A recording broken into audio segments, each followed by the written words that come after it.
Ricette mediche via mail o messaggio. Il Consiglio dei Ministri ha deciso per la proroga di un anno dopo le proteste dei medici. Lo stesso Zaia in mattinata aveva chiesto di non tornare indietro, soddisfatti i sanitari. Durante la festa di Natale, come regalo il pilone della Benetton Rugby, Cherif Traoré trova una banana marcia nell'armadietto e i compagni ridono. Lo sfogo del giocatore su Instagram, la società convoca l'autore del gesto. A Tarzo, nel Trevigiano, dove vivono i figli funerali del 67enne di Chioggia, morto dopo il violento schiaffo del pregiudicato che l'ha fatto cadere a terra e battere la testa. 12 aggressioni da inizio anno oggi sui mezzi MOM, 24 i procedimenti pendenti a un'emergenza che riguarda il trasporto pubblico della Marca dopo l'ennesimo episodio ieri sera. Sorvegliano i mercatini natalizi del centro di Vicenza, ma sono finte guardie giurate. È scattato il foglio di via per 2 pregiudicati individuati dalla polizia. Alta tensione nella Lega di Padova dopo il congresso di domenica, botta e risposta a distanza tra i due schieramenti. Pellizzari chiede di vedere le tessere, Bitonci replica che si deve accettare la sconfitta. Una pista ciclabile intitolata Davide Rebellina è l'omaggio a cui il comune di Lonigo sta pensando per il campione scomparso. Intanto venerdì si celebreranno i funerali nel Duomo cittadino. Buonasera e ben ritrovati con l'edizione del Veneto dei nostri telegiornali. La sanità in primo piano è stato uno dei fronti aperti nelle ultime ore, ma alla fine il governo ha deciso sarà prorogata la possibilità di ricevere le ricette mediche via mail o messaggio dal proprio medico. Ad invocare la misura a inizio giornata era stato lo stesso presidente della Regione Veneto, Zaia. Sentiamo.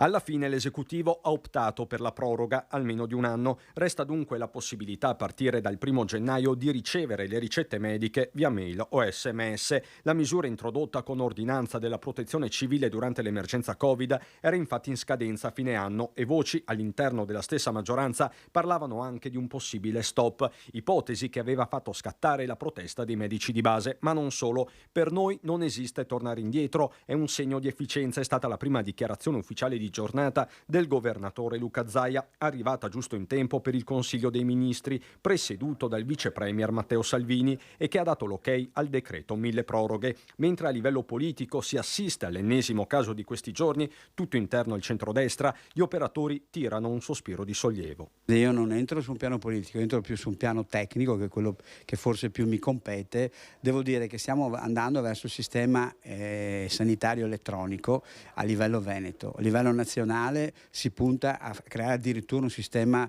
informatizzato nazionale. E credo che sia assurdo fare retromarcia sulla DEMA, sulla dematerializzata, perché ovviamente il sistema sempre di più ci porterà a livello di elettronico. Questo nel giorno in cui l'osservatorio GIMBE certifica come il Veneto sia la terza regione in Italia per adempimenti dei livelli essenziali di assistenza, ovvero le prestazioni che il servizio sanitario eroga gratuitamente o tramite il pagamento di un ticket. Un ringraziamento va a tutti i nostri operatori che dopo 2 anni di Covid hanno comunque continuato a dare dei livelli di assistenza importanti, quindi un grazie a tutti. E contemporaneamente, come dire, una scusa che faccio ai nostri cittadini, perché il Covid ci ha portato ad avere diverse liste d'attesa galleggianti che stiamo smaltendo e che forse è l'unico neo vero che noi dobbiamo migliorare, però lo sanno bene i cittadini che non avendo specialisti e perché non li troviamo dovremmo come dire, impegnarci al massimo per abbattere queste liste d'attesa, cosa che faremo, e l'augurio del 2023 è proprio quello.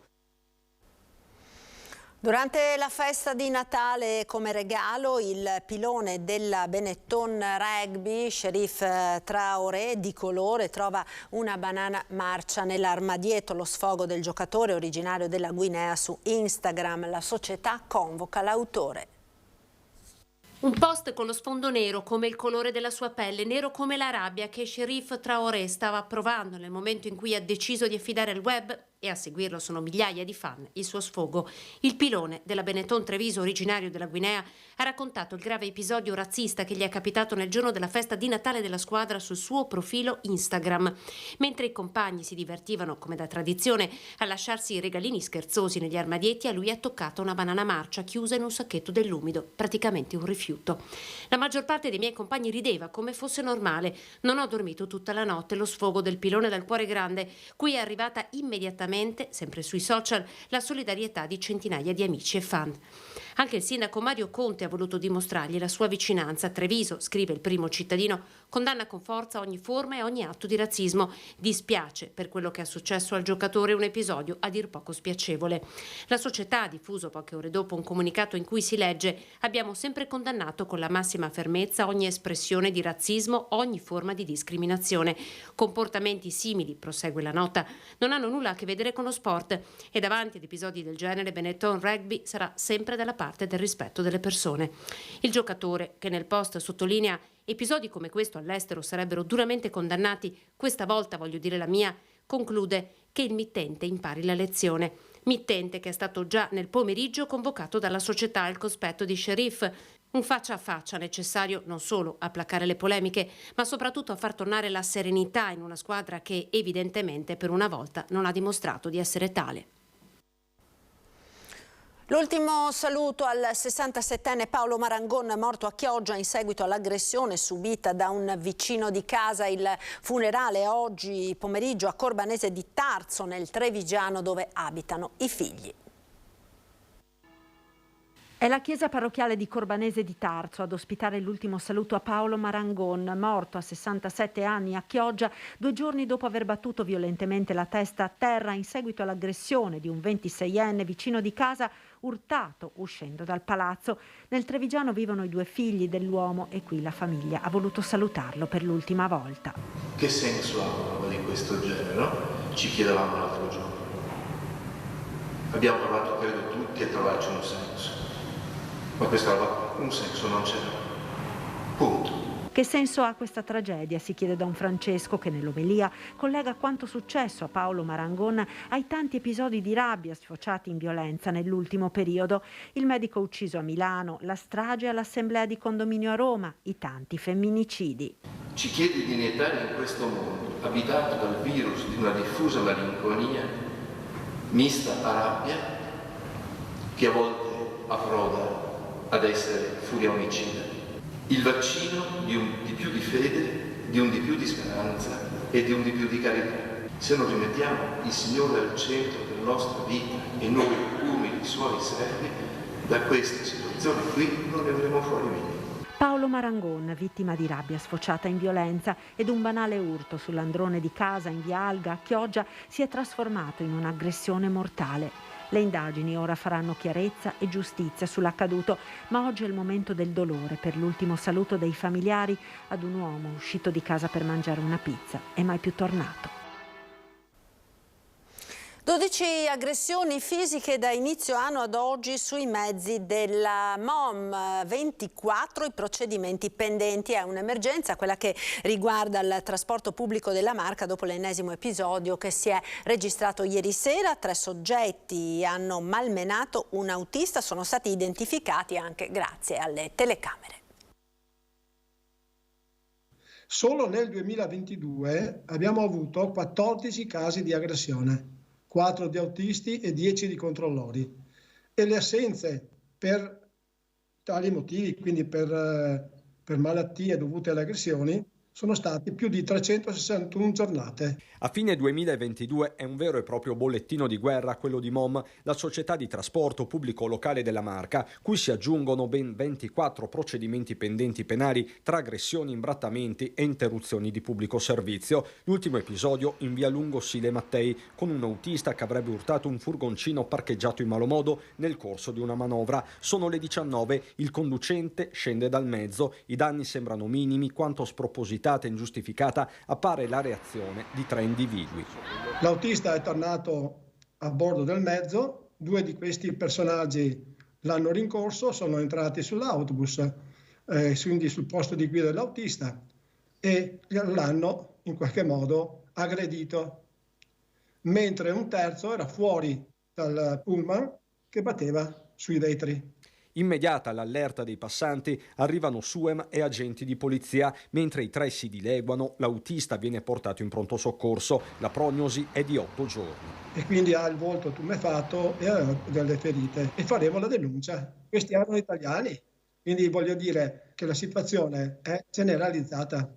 Quindi rispetto per le persone non esiste più. I soggetti sono stati individuati poco dopo, grazie anche alle telecamere, identificati un calabrese e un pugliese che lavorano in una ditta edile della cintura urbana, ma resta un problema più generale che riguarda per esempio anche i sanitari. Per i sindacati va aperto un tavolo istituzionale ad hoc con le forze dell'ordine e non solo. Io credo vada assolutamente aperto subito un tavolo di discussione anche con personale tecnico. C'è una società che sempre più sembra sull'orlo di una crisi di nervi.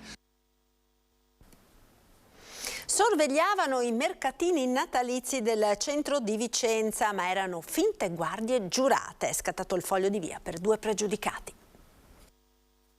Sembravano vere guardie giurate, ma non lo erano. Indossavano delle pettorine rifrangenti con la scritta security e camminavano in corso Fogazzaro. Alla domanda degli agenti della questura hanno risposto di svolgere attività di vigilanza notturna ai mercatini di Natale allestiti nel centro storico di Vicenza. Ma dagli accertamenti entrambi gli individui sono risultati gravati da precedenti penali e nessuno dei due in possesso della qualifica di guardia particolare giurata. Così come nessun incarico era mai stato conferito alla presunta agenzia di sicurezza privata alla quale hanno riferito di appartenere.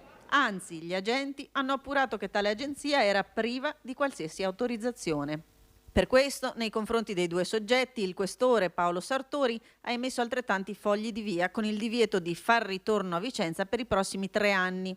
Nell'ambito dei controlli della questura, in corso Santi Felice Fortunato, è scattato un terzo foglio di via per una donna serba, a carico della quale è risultato un rintraccio per indebiti utilizzi di carte bancomat. Per la donna il questore ha disposto la misura di prevenzione antimafia dell'avviso orale e il foglio di via obbligatorio.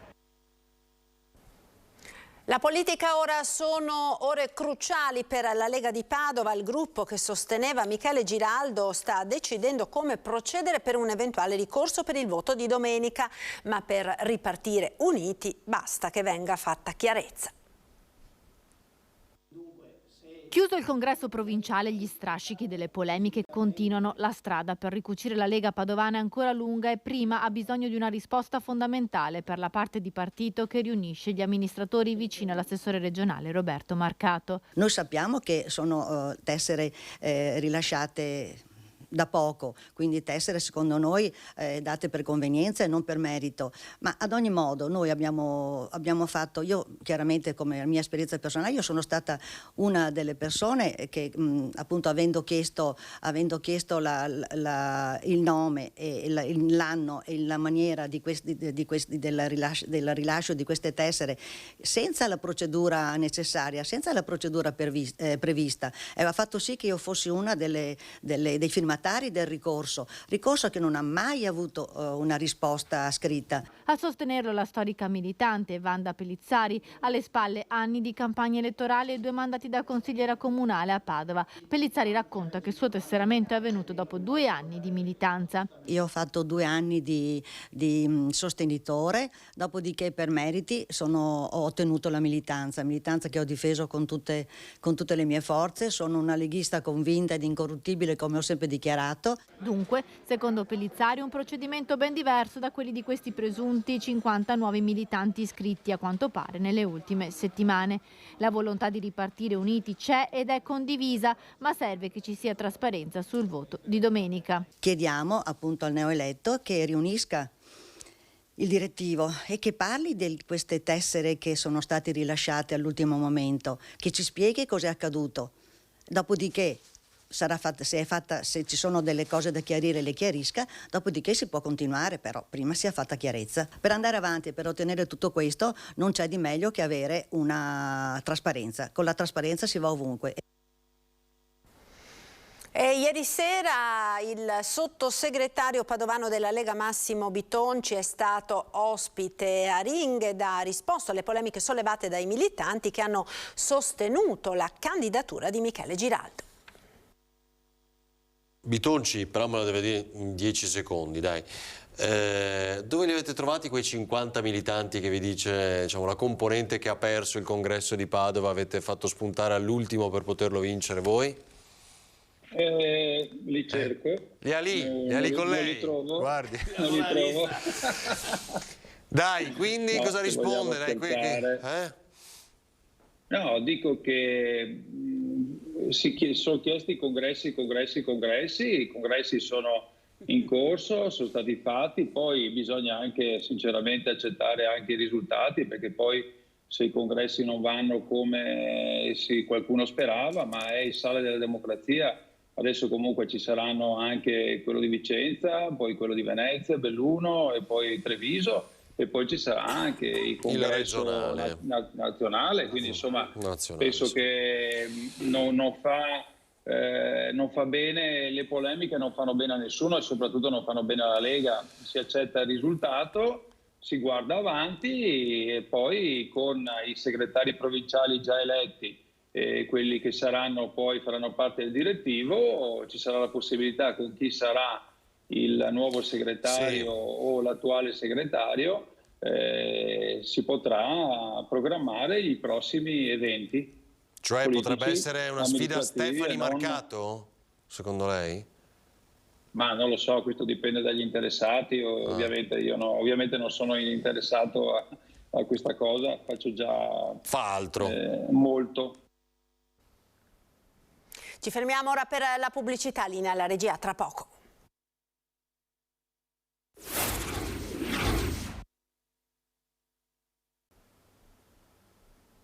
Ed eccoci nuovamente in diretta con l'edizione del Veneto dei nostri telegiornali. Una pista ciclabile intitolata Davide Rebellin è l'omaggio a cui l'amministrazione comunale di Lonigo sta pensando per rendere eterna la memoria dell'ex campione morto tragicamente il 30 novembre. Intanto venerdì 23, dopodomani si svolgeranno i funerali nel Duomo di Lonigo. Grazie Davide, grande uomo, esempio di umiltà e tenacia. È lo striscione che campeggia sopra l'insegna del bar di famiglia dell'ex campione di ciclismo Davide Rebellin. È tutta Lonigo a piangere l'uomo, l'amico, lo sportivo, nell'attesa dell'ultimo addio per celebrarlo. Funerali che si svolgeranno venerdì alle 10 al Duomo, a 3 settimane dalla tragedia in cui l'ex campione leoniceno è stato investito e ucciso il 30 novembre da un tir pirata a Montebello Vicentino mentre si allenava in bici. Un abbraccio che arriva anche dall'amministrazione che ha indetto il lutto cittadino e che pensa ad una dedica che leghi per sempre il campione alla città. L'idea, ancora da concordare con la famiglia, sarebbe quella di titolargli una pista ciclabile. Noi come città gli dedicheremo qualcosa di eterno, di fisso nella nostra città. Ci stiamo pensando, ci confronteremo con la famiglia perché vogliamo che il ricordo di Davide rimanga fisso sempre nella nostra città. Renderne eterno il ricordo, come eterno resta l'affetto per quello che Davide lascia alla città, correndo in bici da quando era piccino, diventando un esempio per le nuove generazioni di appassionati e tifosi. Davide lascia un ricordo profondo, il suo amore per lo sport rimane, tant'è che con Davide e anche devo dire con il papà di Davide, Gedeone Rebellin, è nato un gruppo ciclistico leonigo importante, lascia l'amore per lo sport soprattutto nei giovani. La Regione del Veneto sta lavorando a livello nazionale per portare in Parlamento una riforma della legge sulla par condicio. Lo ha annunciato oggi a Palazzo Ferrofini il presidente del Consiglio regionale Roberto Ciambetti. Quest'anno praticamente per quasi 3 mesi abbiamo dovuto silenziare l'attività del Consiglio per le elezioni amministrative e per quelle politiche. La legge della par condicio non ha più senso e il Veneto si schiera con decisione per riformare le norme che dal febbraio del 2000 regolano gli accessi ai mezzi di informazione durante le campagne elettorali. Norme totalmente superate, ha detto il presidente del Consiglio regionale Roberto Ciambetti, da una realtà che in più di 2 decenni si è profondamente evoluta con l'avvento di internet e dei social network. Organi di TV, organi di carta stampata devono agire, lavorare con freno a mano tirato per 3 mesi all'anno è assolutamente assurdo. Non ha più senso, va superata, va cambiata. Abbiamo contatti in questo momento con l'Agicom anche per concordare un qualcosa che possa essere utile e portato in Parlamento in tempi brevi. Le elezioni amministrative e politiche del 2022, oltre a far scattare per 2 volte la par condicio, hanno inevitabilmente rallentato anche i lavori del Consiglio regionale, senza tuttavia influenzare un'attività oramai tornata ai livelli pre-pandemia. Abbiamo avuto temi che riguardano l'ambiente, leggi che aspettavano l'aggiornamento da qualche decennio sia nell'ambiente sia nelle attività estrattive ad esempio, o misure di contenimento del suolo, iniziative che riguardano la sanità che hanno accompagnato la sanità del post pandemia. L'incontro di fine anno è stata anche occasione per inaugurare la nuovissima sala stampa del Consiglio regionale del Veneto, altamente tecnologica e intitolata ad Oriana Fallaci, con auguri di Natale finali accompagnati da un'esibizione dell'Orchestra dei Licei Musicali del Veneto. E siamo in chiusura, vi ricordo l'appuntamento da non perdere venerdì 23 dicembre su Antenna 3 alle 21:15 con il concerto di Natale diretto dal maestro Diego Basso con i musicisti ed artisti dell'Art Voice Academy di Castelfranco. L'evento andrà anche in replica il giorno di Natale, domenica 25 dicembre dalle 16:45, sempre naturalmente su Antenna 3. È tutto per questa edizione, grazie per essere stati con noi, vi lascio al nostro meteo con le previsioni del tempo per le prossime ore. Arrivederci.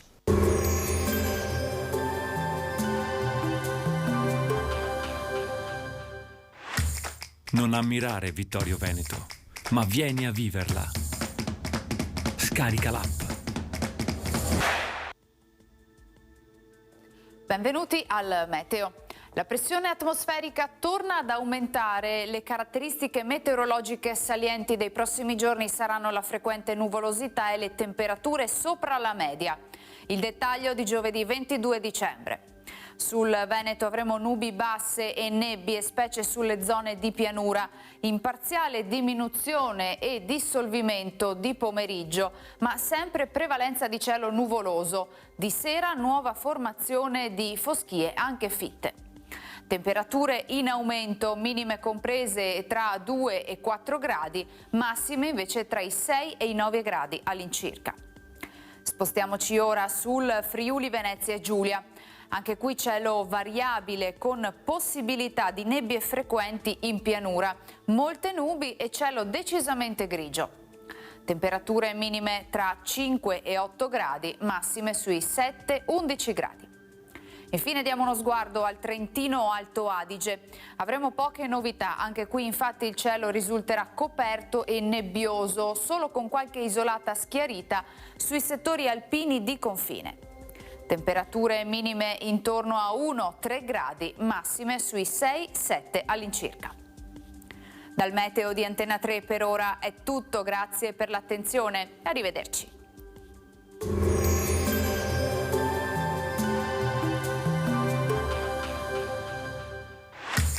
Non ammirare Vittorio Veneto, ma vieni a viverla. Scarica l'app.